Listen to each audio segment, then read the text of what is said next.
स्वामी विवेकानंद का मानना था कि जीवन सफल होने के साथ साथ सार्थक भी होना चाहिए। वो चाहते थे कि भारत के युवा अपने लक्ष्य को हासिल करने के लिए शारीरिक और मानसिक रूप से तैयार हो। भगवान श्री कृष्ण को दुनिया की पहला मोटिवेशनल स्पीकर माना जाता है, जिन्होंने रणभूमि में अर्जुन को गीता का ज्ञान दिया। हजारों मोटिवेशनल स्पीकर जीवन में प्रेरित होने के लिए, सफल होने के लिए गीता पढ़ने का सलाह देता है, लेकिन युवाओं के आदर्श स्वामी विवेकानंद का मानना था कि गीता पढ़ने से ज्यादा फुटबॉल खेलना जरूरी है। वे अक्सर न कि केवल मानसिक बल्कि शारीरिक रूप से भी मजबूत बनने की बात करते थे।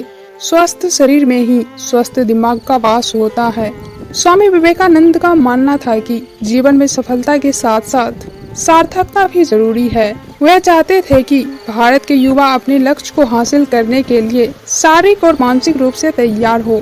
लेकिन गीता पढ़ने से ज्यादा फुटबॉल खेलने पर जोर क्यों दिया गया? स्वामी विवेकानंद युवाओं से कहते थे, आप गीता पढ़ने की बजाय फुटबॉल खेल करके स्वर्ग के ज्यादा करीब पहुंच सकते हैं। मेरा यह कहना अचंभित करेगा, लेकिन आपसे इसीलिए कह रहा हूँ क्योंकि मैं आपसे प्रेम करता हूँ। मुझे पता है कि सबसे ज्यादा दर्द कहाँ होता है। आप मजबूत होकर के गीता समझ पाएंगे। स्वामी विवेकानंद का कहना था कि अपनी मांसपेशियों को मजबूत बना करके ही युवा गीता को बेहतर समझ पाएंगे। मजबूत होकर के ही भगवान श्री कृष्ण की प्रतिभा और पराक्रम को अच्छे से समझा जा सकता है। उपनिषदों को समझने के लिए आपके शरीर का आपके पैरों पर मजबूती से खड़ा होना जरूरी है। स्वामी विवेकानंद कहते थे, ये कभी मत सोचिए कि आत्मा के लिए कुछ भी असंभव है। ऐसा सोचना सबसे बड़ा अधर्म है। अगर कोई पाप है तो ये है यह कहना कि तुम निर्बल हो या अन्य निर्बल है। उनका मानना था कि यह विश्व एक व्यायामशाला है जहां हम खुद को मजबूत बनाने के लिए आते हैं। उनका कहना था कि हम वो है